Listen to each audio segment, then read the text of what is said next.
एक दिन का राजा। अकबर अपने वालिदैन के साथ रहता था। वालिद मोची थे। अकबर सरकारी स्कूल में पढ़ता था। इसे कहानियाँ पढ़ने का शौक था। वो हर वक्त सोचता था कि काश मैं किसी मुल्क का राजा होता, मैं बहुत अमीर होता, जो चाहता वो करता। वो अक्सर ख्वाब देखता कि वो राजा बन गया है, सब इसके एहतराम में खड़े हैं, जहाँ वो हीरे मोती के तख्त पर बैठा है, मगर जब वो उठता है तो खुद को उसी चारपाई पर पाता है। एक दिन अकबर अपने घर के करीब जंगल गया। अचानक उसने एक बिल्ली देखी। उसने देखा कि बिल्ली के पैर में कोई नुकीली चीज चुभी हुई है। वो बिल्ली के पैर से नोकदार चीज निकालता है तो वो बिल्ली एक खूबसूरत परी में तब्दील हो जाती है। वो परी कहती है, तुमने जादुई तीर निकाल कर मुझे आज़ाद किया है। मैं तुम्हारी एहसानमंद हूँ, इसलिए तुम्हारी कोई 2 ख्वाहिशें पूरी करूँगी। अकबर जल्दी से कहता है कि मुझे किसी मुल्क का राजा बना दो।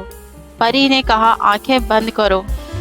अकबर ने आंखें खोली तो वो हैरान रह जाता है। वो तख्त पर बैठा है, सब दरबारी इसके एहतराम में खड़े हैं। एक दरबारी कहता है, हुजूरे वाला, आपके लिए खाना तैयार है। खाना देखते ही उसकी आंखें फटी की फटी रह जाती हैं। इतना लजीज खाना इसने पहले कभी नहीं खाया था, मगर इसके साथ कई मसले दरपेश आते हैं। लोग इसके पास अपने झगड़ों के फैसले कराने आने लगे, मगर वो दुरुस्त फैसले नहीं कर पाता। ज़्यादा खाना खाने की वजह से वो बीमार रहने लगा। अकबर निज़ाम हुकूमत सही तरीके से संभाल नहीं पाया, इसलिए पड़ोसी मुल्क के बादशाह ने इसके मुल्क की कमज़ोर हालत देखकर हमला कर दिया। अकबर को जंग में लड़ने का कोई तजुर्बा नहीं था, इसलिए वो हार गया। पड़ोसी मुल्क के बादशाह ने इसे कैद कर लिया। इसे लजीज खाने के बजाय जेल का बासी खाना मिलता है। वो अपने वालिदैन को, अपने घर को याद करता है, जहाँ पर उसे कोई मुश्किल नहीं थी। इसकी तबीयत ठीक रहती थी, इसे खाने को खालिस ग़िज़ा मिलती थी।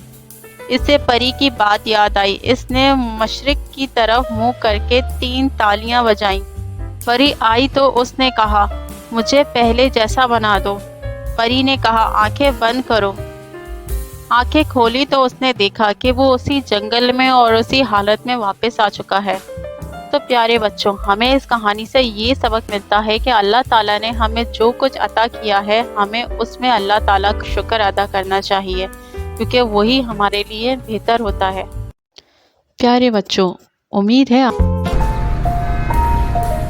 एक बार एक छोटी सी बच्ची हाथ में मिट्टी की गुल्लक लेकर के भागती हुई एक दवाइयों की दुकान पर गई।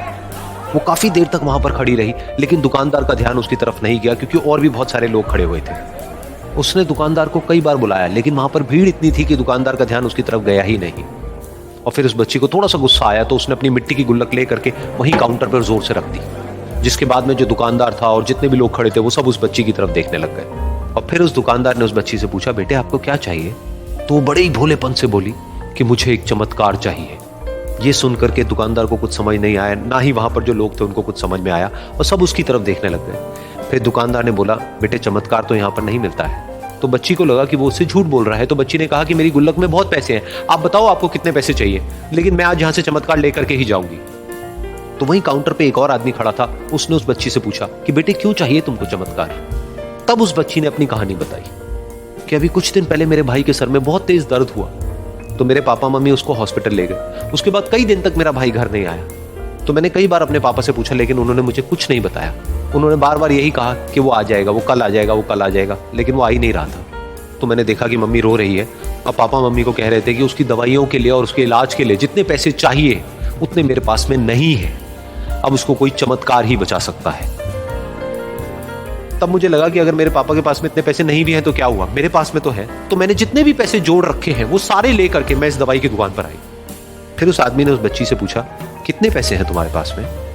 ये सुनते ही उस बच्ची ने अपनी गुल्लक उठाई, जमीन पर फेंकी और तोड़ दी, और पैसे गिनने लग गई। बाकी सब लोग खड़े होकर के उसको देख रहे थे। थोड़ी देर बाद उसने सारे पैसे अपने हाथ में इकट्ठे किए और बोली, मेरे पास में पूरे 19 रुपए हैं। वो जो आदमी वहां पर खड़ा था वो थोड़ा सा मुस्कुराया और बोला कि अरे तुम्हारे पास में तो पूरे पैसे हैं, इतने का ही तो आता है चमत्कार। ये सुनकर के वो बच्ची बहुत खुश हो गई और बोली कि चलो मैं आपको अपने पापा से मिलवाती हूँ।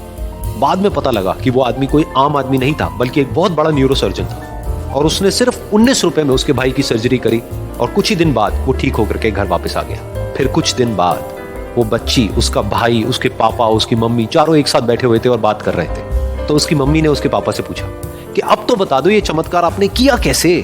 तो उन्होंने अपनी बेटी की तरफ देखा और बोले ये चमत्कार मैंने नहीं, इसने किया है।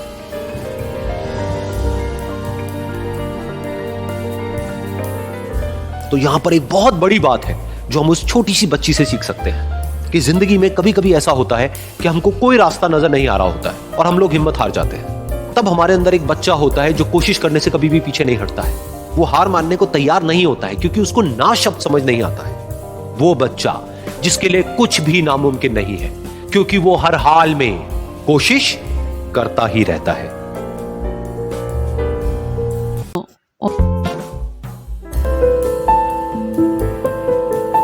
एक बार एक बहुत बड़ा बिजनेसमैन एक छोटे से गांव में जाता है। उसका प्लान होता है कि उस गांव में एक फैक्ट्री लगानी है। वो एक ऐसी जगह तक पहुंच जाता है जहां पर उसके सामने नदी होती है और उसके सामने गांव होता है। अब उसके पास में दो ऑप्शंस होते हैं। एक कि वो सड़क के रास्ते से घूम करके उस गांव तक पहुंचे, जिसमें करीब करीब 8 घंटे लगेंगे क्योंकि डायरेक्ट कोई रास्ता नहीं है वहां तक पहुंचने का। दूसरा कि सिर्फ 20 मिनट में एक नाव में बैठ करके उस नदी को पार करके उस गांव तक पहुंच जाए। तो अपना टाइम बचाने के लिए उसने उस नाव में बैठने का डिसीजन लिया। वो नाव बहुत ही छोटी सी थी, जिसमें एक तरफ एक आदमी बैठा था जो कि नाव चला रहा था और दूसरी तरफ ये बिजनेसमैन बैठा हुआ था। तो नाव में बैठने के थोड़ी देर बाद उस बिजनेसमैन ने उस नाव वाले से पूछा, तुझे पता है तेरी नाव में कौन बैठा है? तो नाव वाले ने बड़े ही भोलेपन से कहा हाथ जोड़ करके, नहीं साहब मुझे नहीं पता आप कौन है। तो बिजनेसमैन बोला, अरे तू अखबार नहीं पढ़ता है क्या? हर दूसरे दिन मेरी फोटो आती है अखबार में। तो नाव वाला बोला, अरे साहब मुझे कहाँ पढ़ना लिखना आता है, मैं बहुत छोटा सा था जब मेरे पिताजी गुजर गए थे, तो अपने परिवार का ध्यान रखने के लिए मैं बचपन से ही काम में लग गया और तभी मेरा स्कूल छूट गया। ये सुन करके उस बिजनेसमैन ने उसका मजाक उड़ाते हुए उसको कहा, तुझे पढ़ना लिखना तक नहीं आता है, ऐसी जिंदगी का क्या फायदा। ये सुन करके उस नाव वाले को बुरा तो लगा, लेकिन उसने कुछ नहीं कहा। थोड़ी देर बाद वो बिजनेसमैन उस नाव वाले से बोला, अभी कुछ ही दिन बाद ये जो सामने तू जमीन देख रहा है, यहाँ पर मेरी एक बहुत बड़ी फैक्ट्री होगी जहाँ पर हमारे ब्रांड की मिनरल वाटर की बॉटल्स बनेगी। उस नाव वाले को बात समझ नहीं आई। उसने कहा, क्या बनेगा साहब? तो बिजनेसमैन थोड़ा सा इरिटेट होकर के बोला कि हमारे यहाँ पर पानी की बोतलें बनेंगी जो तेरे गांव में नहीं बिकेगी लेकिन शहरों में बहुत बिकती है।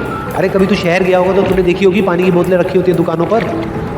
फिर वो नाव वाला बोला, अरे साहब मुझे कैसे पता होगा, मैं तो कभी इस गाँव से बाहर गया ही नहीं। फिर वो बिजनेसमैन उसके ऊपर हंसते हुए बोला, तू कभी इस गांव से बाहर तक नहीं गया, तुझे पता ही नहीं कि शहर क्या होता है। अरे ऐसी जिंदगी का क्या फायदा। उसकी ये बात सुन करके उस नाव वाले को सच में लगने लगा कि मेरी जिंदगी शायद किसी काम की नहीं है। अपनी इस सोच की वजह से उसका नाव से ध्यान हटा और तभी नाव की टक्कर हो गई एक बड़े से पत्थर से, जिसकी वजह से नाव में पानी भरने लगा और नाव डूबने लगी।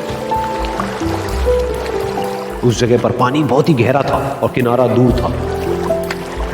नाव वाले को समझ आ गया कि अब इस नाव को बचाने का कोई तरीका नहीं है और वो अपनी जान बचाने के लिए नदी में छलांग मारने ही वाला था। तभी उसने उस बिजनेसमैन से पूछा, साहब आपको तैरना तो आता है ना? तो बिजनेसमैन घबरा करके बोला, ऐसा क्यों पूछ रहे हो, मुझे तैरना नहीं आता है। तो उसकी ये बात सुन करके नाव वाले को हंसी आ गई और वो बोला, अरे साहब आपको तैरना तक नहीं आता, ऐसी जिंदगी का क्या फायदा। ये सुन करके उस बिजनेसमैन को अपनी गलती का एहसास हुआ और वो हाथ जोड़ करके उस नाव वाले से बोला, तुम जो कहोगे मैं तुम्हें दूंगा, बस मेरी जान बचा लो। तो उस नाव वाले ने बोला, अरे साहब आप घबराओ नहीं, मुझे सिर्फ तैरना नहीं आता है, मुझे डूबते हुए लोगों को बचाना भी आता है। आप मुझे कस के पकड़ लो, मैं आपको कुछ नहीं होना चाहिए। और फिर उस नाव वाले ने ना सिर्फ अपनी बल्कि उस बिजनेसमैन की भी जान बचाई। तो इस कहानी से हम एक बहुत बड़ी सीख ले सकते हैं कि हमें जिंदगी में कभी भी किसी का भी मजाक नहीं उड़ाना चाहिए या उसको अपने से कम नहीं समझना चाहिए, क्योंकि हमें नहीं पता कि हमें कब, कहां, कैसे, किसकी जरूरत पड़ जाए। उम्मीद है आज की कहानी आप सबको बेहद पसंद आई होगी। हमारे साथ जुड़े रहने का शुक्रिया। मिलते हैं अब एक नई कहानी के साथ।